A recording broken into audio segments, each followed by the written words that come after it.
அப்போ பயங்கரமான ஒரு யோகத்தை பார்க்கக்கூடிய நேரம் இந்த கன்னி ராசிக்கு வரும். அது இல்லாம வக்ர நிவர்த்தி ஆகிடும் புதன்.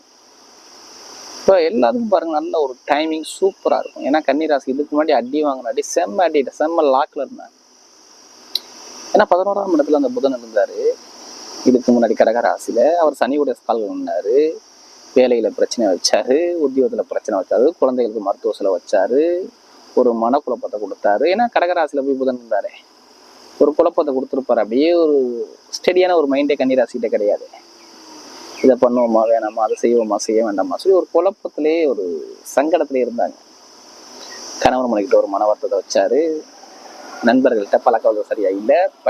படிக்கக்கூடிய மாணவர்கள் படிப்பு கல்வியில் எதிர்பார்த்த அளவுக்கு நல்ல ஒரு முன்னேற்றத்தை கொடுக்கல. இது மாதிரி நிறைய ஒரு தடைகளை வச்சு விட்டாரு.